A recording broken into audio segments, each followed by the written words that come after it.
लोक में सौंदर्य प्रतियोगिता हो रही थी।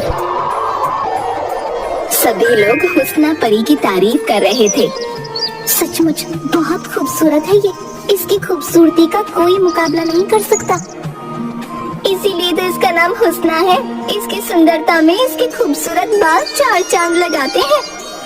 सच कहा तुमने, अगर इसके बाल ना हो तो ये काफी साधारण नजर आएगी। ये सब हुस्ना की दादी का कमाल है। पूरे दिन हुस्ना के बालों के लिए दूर दूर से जड़ी बूटियां मंगवाती थी और फिर उनसे तेल बनाकर लगाती थी। सच कहा, हुस्ना को तो उनके पैर धोने चाहिए, वरना उसे कोई नहीं जानता। हुस्ना ये सब सुन रही थी। सुंदरता के घमंड में उसने सोचा, दादी परी के कारण ये लोग मुझे कम महत्व देंगे, उनसे छुटकारा पाना ही होगा। तभी महारानी ने सौंदर्य प्रतियोगिता का परिणाम बताते हुए हुस्ना को बुलाया।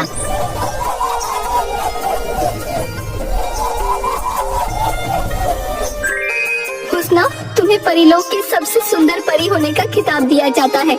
आज से तुम्हें मल्लिका के नाम से बुलाया जाएगा और तुमको मेरी खास परी नियुक्त किया जाता है। धन्यवाद महारानी, आपने मुझे तरह तरह की खूबसूरत पोशाकें और हीरे जवाहरात से भर दिया है। मैं हमेशा आपकी वफादार रहूंगी। जब वापस वो अपने घर पहुंचती है तो उसकी बूढ़ी परी दादी उसकी नजर उतारती है। मैं परीलोक की सबसे सुंदर परी हूँ। इस बूढ़ी परी को मेरे सामने से हटाओ। इसे देखकर मुझे बदसूरती का अनुभव होता है। और याद रखना, आज के बाद तुम सब मेरे पैरों की तरफ देखकर मुझसे बात करोगे। लेकिन ऐसा क्यों? ये आपकी दादी है। दादी, ये सिर्फ एक बूढ़ी परी है। तुम सब साधारण हो। मेरे सौंदर्य को किसी की नजर नहीं लगनी चाहिए। सभी परियां हुस्ना का घमंड देखकर वहाँ से चली जाती हैं। हुस्ना, मैंने तुझे पाल पोस कर बड़ा किया है। मुझ पर दया कर और मुझे यहीं रहने दे। गुस्ताख औरत, मैं मल्लिका हूँ, दुनिया की सबसे सुंदर औरत। तूने मुझे पाल पोस कर बड़ा नहीं किया है, बल्कि मेरी सेवा की है। सैनिकों, इसे मौत के घाट उतार दो। हुस्ना, तू मेरा एहसान भी भूल गई। बहुत पछताएगी तू। तुझे शाप देती हूँ मैं, तेरा घमंड तुझे बर्बाद कर देगा। देख क्या रहे हो सैनिकों, इस गुस्ताख को ले जाओ और जंगल में चील कौओं का शिकार बन जाने दो। ये महल में नजर न आए। सैनिक बूढ़ी परी को लेकर चले जाते हैं। धीरे धीरे समय गुजरने लगता है। हुस्ना अपने घमंड के कारण किसी की भी मदद नहीं करती और जो परी थी उसे खूबसूरत नजर आती उसके वो बाल कटवा देती और कहती, आज के बाद तुम्हें इसी तरह बिना बालों के अपने मुंह को काला करके रहना होगा, वरना तुम्हें महल में आने की इजाजत नहीं है। 10 साल बीत गए।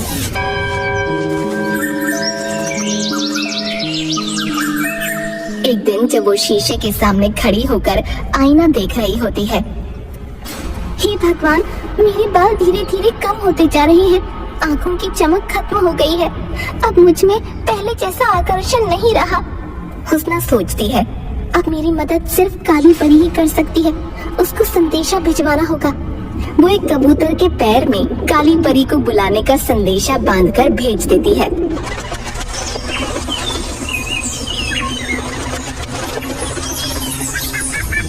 जिसे देख उसकी सहेली काले जादू की जादूगरनी काली परी आ जाती है। हुस्ना, धीरे धीरे उम्र के साथ तेरी सुंदरता नष्ट होने लगेगी। अपनी सुंदरता को बचाने के लिए तुझे काले जादू का सहारा लेना होगा। मुझे तेरी मदद चाहिए। मैं तेरी जादुई शक्तियों से अपने सौंदर्य को बरकरार रखूंगी। ठीक है, पर इसका सिर्फ एक ही इलाज है। तू जल्दी से जल्दी अपने लिए किसी खूबसूरत औरत का इंतजाम कर। तुझे उसके खून से स्नान करना होगा। हर 10 साल के बाद तुझे ऐसा ही करना होगा और अपने आसपास अपने से ज्यादा खूबसूरत या जवान औरत को न रहने देना। ये तो ठीक है काली, लेकिन ये बताओ, मैं खूबसूरत औरत को ढूंढूंगी कहाँ? इस धरती पर मुझे खूबसूरत औरत भला मिलेगी कहाँ? ये सब मैं नहीं जानती, बस मुझे यही पता है कि तेरी मुसीबत का इलाज किसी सुंदर औरत के रक्त से ही हो सकता है। तभी एक परी सैनिक उसे आकर सूचना देती है, मल्लिका, परी माँ का आदेश है कि कल उनके जन्मदिन के अवसर पर आपको शाही नृत्य प्रस्तुत करना होगा। कल परीलोक में जलसा है, बड़े बड़े राजा महाराजा वहाँ आ रहे हैं। मैं उन सबके बीच में अपना नृत्य कैसे प्रस्तुत करूँगी? तभी हुस्ना की दासी दौड़ते हुए आती है। मल्लिका महारानी, बगीचे में एक बहुत ही खूबसूरत जख्मी औरत पड़ी है। क्या कहा? खूबसूरत जख्मी औरत? चलो देखती हूँ। हुस्ना मन ही मन सोचती है, चलकर देखती हूँ, शायद ये खूबसूरत औरत भगवान ने मेरे लिए ही भेजी है। काली परी के कहे अनुसार मैं इसके खून से ही स्नान कर सकती हूँ। हुस्ना परी उस खूबसूरत घायल औरत के पास जाती है और देखती है कि वो सचमुच काफी घायल थी। ये इतनी खूबसूरत औरत मेरे महल में कैसे आ गई? प्यारी मल्लिका, मेरी मदद करो। घायल होने के कारण मैं बहुत कमजोर हो गई हूँ, मुझे दिखाई भी नहीं देता। तुम मुझे अपनी दासियों में रख लो। बिल्कुल सही, अब तो यही होगा। काली परी की सलाह के अनुसार मैं इसके खून से स्नान करूंगी। इसे तो भगवान ने बिना ढूंढे ही मेरे लिए भेज दिया। आखिर मेरी खूबसूरती की जरूरत तो भगवान को भी होगी। परी सैनिकों, इसे मेरे महल में ले चलो। उसे हुस्ना अपने महल में कैद कर लेती है और उस औरत को मारकर उसका खून एक बाल्टी में भरकर स्नान कर लेती है। लेकिन उसका खून हुस्ना के शरीर पर पड़ते ही उसका शरीर बदलने लगता है। ये क्या हो रहा है? मेरे हाथ पैर एकदम काले हो गए हैं, मेरी खाल में झुर्रियां पड़ गई हैं, मेरे बाल जमीन पर पड़े हुए हैं। ये तेरे घमंड और कर्मों का फल है। मैं वो नहीं जो तू समझ रही थी। याद कर, आज से 10 साल पहले अपनी बूढ़ी परी दासी को, जिसे तूने मौत के घाट उतारने की आज्ञा दी थी। लेकिन तुम तो मर चुकी हो। फिर तुम वापस कैसे आ गई? कहाँ हो तुम? हुस्ना के ऐसा कहते ही एक अत्यधिक दिव्य सुंदरी वहाँ पर प्रकट होती है और कहती है, मुझे बूढ़ा देखकर तुमने मुझे मृत्यु के घाट उतारने की कोशिश की, किंतु अपनी जादुई शक्तियों से मैं बच गई और मैंने 10 साल तपस्या करके इस मायावी औरत को बनाया और उसके अंदर अपना जादुई खून डाला। इस औरत के रक्त को स्पर्श करते ही तुम्हारी सुंदरता मेरे शरीर में आ गई और तुम्हारे दिल की बदसूरती तुम्हारे शरीर के ऊपर दिखने लगी। मुझे माफ कर दो, मैं अपने घमंड में सब कुछ भूल गई थी। तुम्हें अपने कर्मों का फल भुगतना होगा। तुम्हें इसी रूप में जाकर सबके सामने नृत्य प्रस्तुत करना होगा।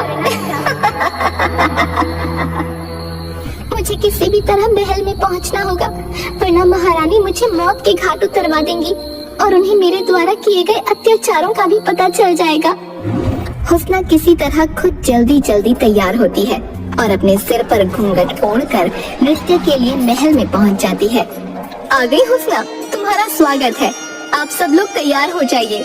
हमारी परी लोक की सबसे सुंदर परी हुस्ना आपके सामने नृत्य प्रस्तुत करने जा रही है।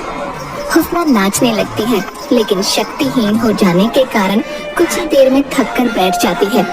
अरे हुस्ना, तुमने अपने चेहरे पर ये घूंघट क्यों डाला हुआ है? तुम्हारी सुंदरता ही तो महफिल में उजाला लाती है। नहीं महारानी, मैं ये घूंघट नहीं उठा सकती। हुस्ना की बात सुनकर सभी राजा महाराजा विरोध करने लगते हैं और महारानी के सैनिक महारानी के इशारे पर हुस्ना का घूंघट उतार देते हैं।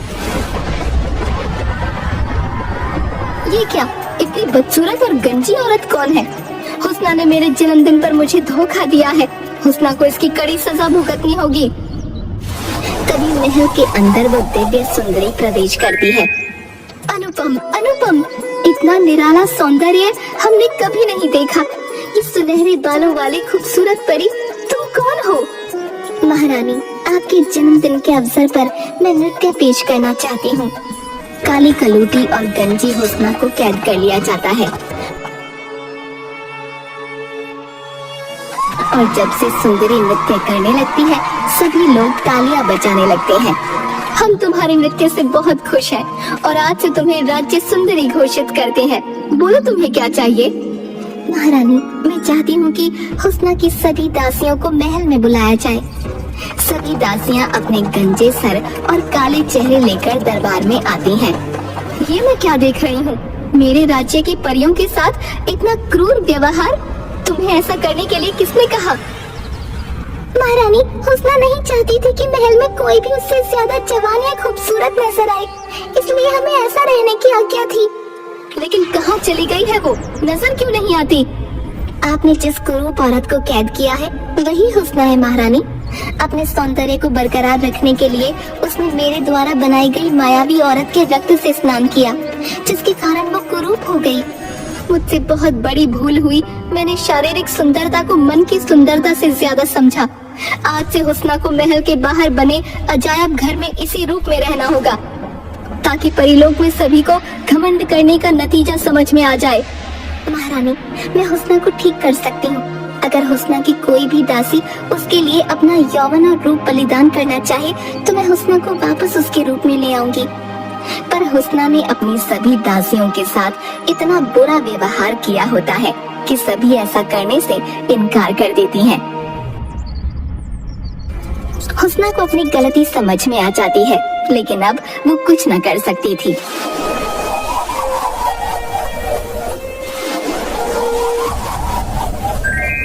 हुस्ना पश्चाताप में रोने लगती है और बोलती है, महारानी, मुझे क्षमा कर दीजिए। मुझसे बहुत बड़ी भूल हो गई।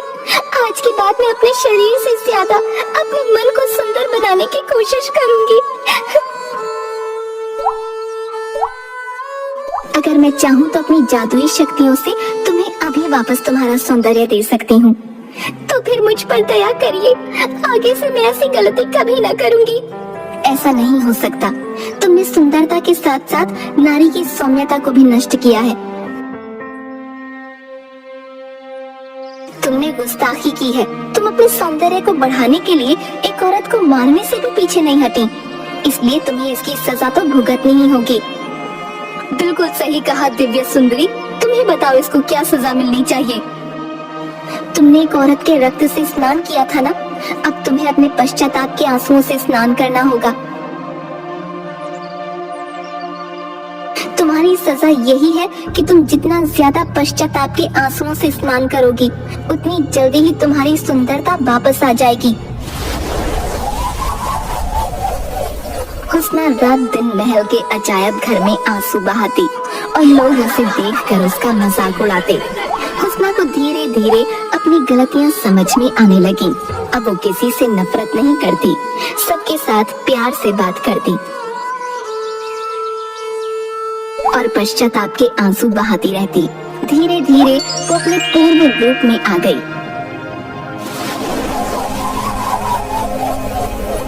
और वहाँ रानी ने उसे क्षमा कर दिया। इसके बाद उसने कभी घमंड नहीं किया और दिव्य परी ने उसको और भी खूबसूरत बना दिया। सभी परीलोक में खुशी खुशी रहने लगे।